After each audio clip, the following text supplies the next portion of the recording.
A lot of our clients live in Snohomish County. They want to live in Snohomish County, but they actually work in Bellevue or Seattle. So one of the questions we get asked all the time from our buyer clients, especially if they're from out of the area, is what would my commute time be to work? So today we wanted to break down just a little bit of the difference for you in commute times from Snohomish County to Seattle. And first of all, we want to talk about kind of the different climates, the different markets, because it's a big difference, right? Like there's a reason that people often don't live and work in Seattle, and that reason is simply the affordability challenge. Seattle has very high home prices. It's well above $1 million.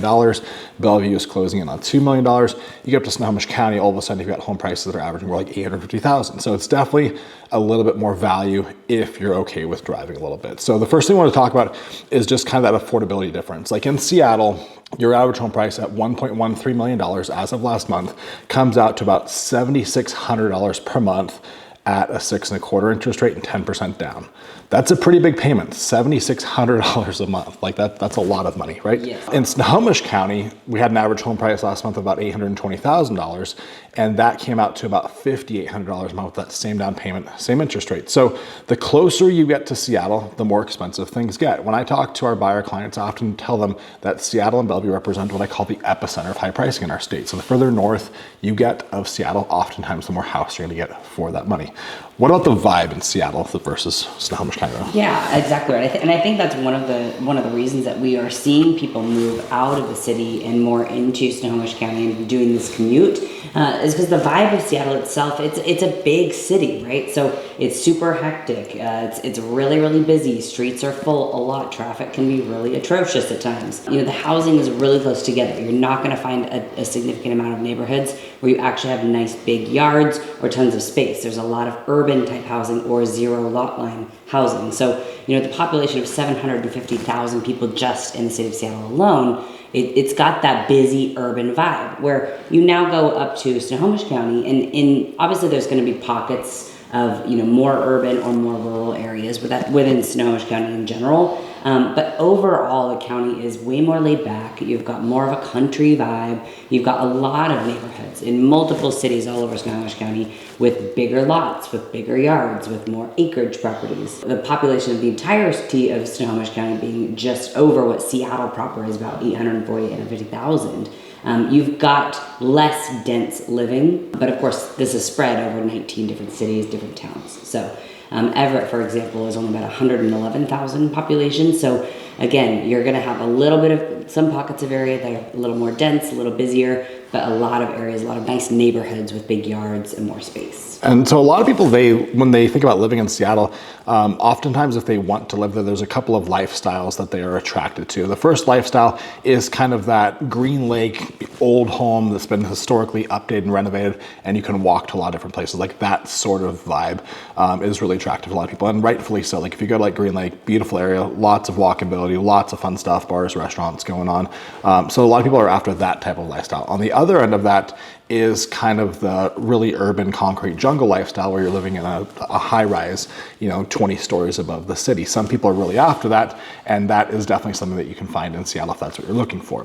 So to talk about the commute and to frame the commute a little bit more, we wanted to give you some context for this. And we're going to compare and contrast 3 different areas for you. And these are 3 very common communities that people consider buying in if they're working in Seattle. So on the screen, we're going to put up just kind of a map showing you the commute time from Everett down into Seattle. This is going to be oftentimes the furthest north that most buyers will want to go if they're commuting into Seattle each and every day. It's about 28 miles from Everett into Seattle. However, the time it takes to drive that 28 miles can vary, and it can vary widely from, it could be 40 minutes, it could be 2 hours. It just depends on the given day. What you'll see is oftentimes Monday, when everyone's heading to the office, the commute time is on the longer side of things. If it rains or if there's any kind of inclement weather, that often will delay the commute as well. If anyone has an accident, that delays the commute. So it's really unpredictable, and you need to be okay with that. You need to know that if you're going to consider Everett.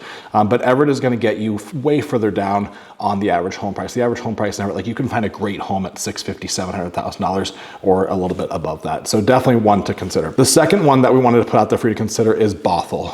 Bothell is what I would say kind of the entry point to the north end of Snohomish County and King County from the east side. So Bothell is kind of east of Linwood, east of Seattle, but you still have a direct commute into it. So you've got multiple ways. The beauty of Bothell is you've got multiple ways to get into Seattle. You can go down through Kirkland and Bellevue and over I-90. You can also go up and above over on 405. So there's a lot of access points into Bothell itself. Bothell as a city is actually split. Half of Bothell is in Snohomish County, half of Bothell is in King County. So for people who are working in Seattle and commuting, Bothell can be a fantastic option, vicinity, right? Like proximity-wise to the city, much lower commute times, but of course, you're going to be paying the price in Bothell because of its vicinity to Seattle. Yeah, not a cheap place to live. Downtown Bothell, though, is super cool. It's an area of massive redevelopment over the last 5-8 years down by McMillan's down there. Lots of new buildings, mixed use kind of stuff going up in that area. The last one we wanted to contrast for you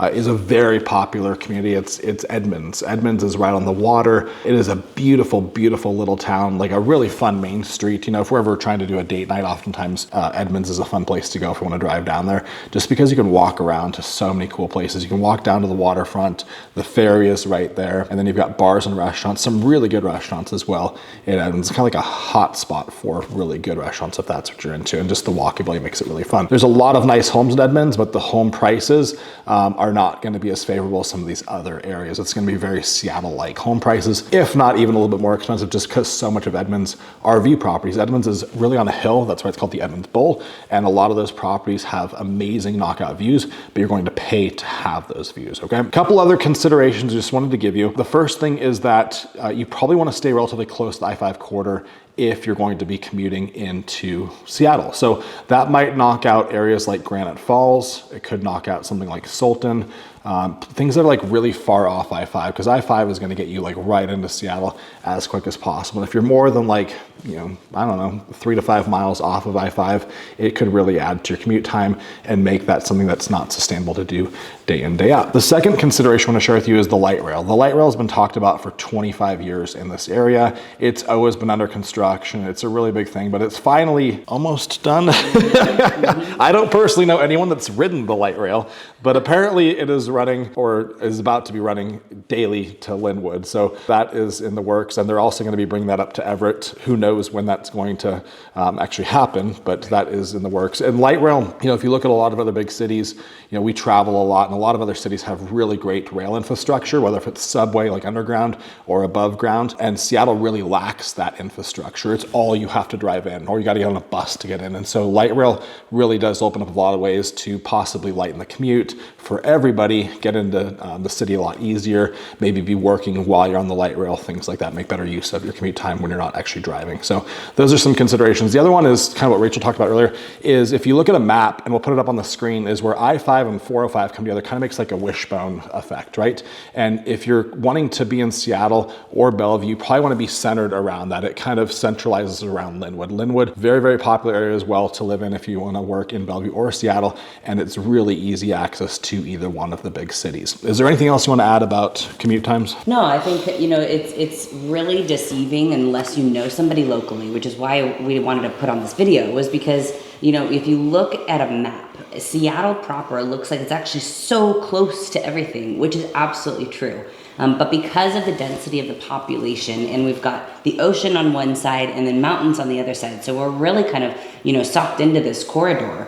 It is much more dense than it looks on a map. So commute times are much longer than they would seem if you're just driving freeway speed that many miles at a time. So, you know, like Mike mentioned, from Everett to Seattle could be 40 minutes, could be 2 hours. From Bothell to downtown Seattle could be 15 minutes, or it could be an hour and a half. So there's a lot of variability. It's really important that you have done some research, that you've driven it yourself, and that you also are talking to a professional who knows the area really well when it comes to what kind of lifestyle you want to live and how the commuting will kind of play into that.